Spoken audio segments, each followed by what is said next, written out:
Very quickly, I'm going to look at some migration patterns regarding Australia and New Zealand. With this simple idea here, we have stage 4 countries that have a lot going on economically, thus they're attracting migration. And oftentimes what we see is migration comes from other areas within the region or somewhere nearby. In other words, you're not seeing a large number of people from Europe migrating to Australia. Most of the people moving to Australia or New Zealand are from nearby Asian countries there in Southeast Asia, East Asia, and South Asia. We look at the particular patterns here from the census.gov. So we have components of population growth, which is focusing on a few of the individual parts of the data. So let's look at net number of migrants. In the case of Australia, 5.5, and New Zealand, 2.2. So thus we can say Australia has a much higher rate of migration in terms of people coming in to Australia. But with that being said, a positive number, 2.2, is relatively high. So New Zealand and Australia both are great examples of stage 4 countries based on this net migration alone. Both of them have a positive number, but in the case of Australia, a very positive number. This is extremely important when we think about Australia going forward. It's very international, and it's increasingly that case. And so you're going to see more South Asians, East Asians, Southeast Asians, or in abroad moving to Australia. Very much an open door policy. They're encouraging in-migration, particularly because a lot of the native-born population, they're not making as much babies anymore. So there's a shortage of labor in certain industries, and that's being filled by new migration.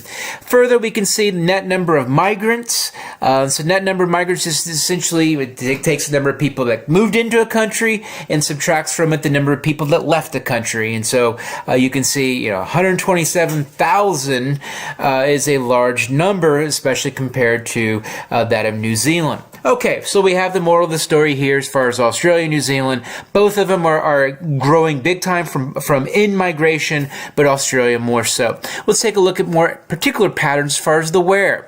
So here's the world migration map, and so what you do is you click on different dots. So the different dots, you have different migration patterns. So there's for the entire world, and we click on just Australia, and we can see all these dots meaning people are moving into Australia. So what that means is China, there are 93,000 more people that are moving to Australia that are from China than are moving from Australia to China. So all those red areas are essentially places that are losing their population to Australia. You see every single place throughout much of Asia. Look at India, China, all throughout Southeast Asia, big time New Zealand. So here we could really say that Australia, in many ways, is the core of the Asia-Pacific economy. And this is really showcased in terms of demography and looks at migration.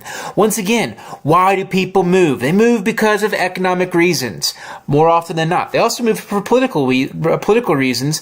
And guess what? Australia is very welcoming to refugees as well. For example, in Africa, right now there's a South Sudanese conflict, and so guess what? We're getting some refugees here in Australia. Now, in case of New Zealand, you're also going to see a large a number of dots moving towards it, but nothing like we saw there with Australia. Further, we can see the one place in which New Zealand is continuing to lose its population from migration, and that's to neighboring Australia. Once again, Australia is very much the core, and we can say going forward, even more so, it's going to be the core of the Asian Pacific economy. We can see that here with the migration patterns.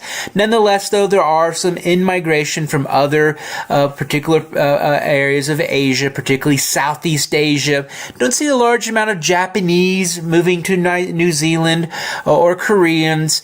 So it's one of those deals where if you're going to move down here, you might as well just move to Australia because it's definitely got more going on in terms of economy, but also in terms of job opportunities and also places in which you can create jobs. Bring your company, bring your business to here and invest in Australia.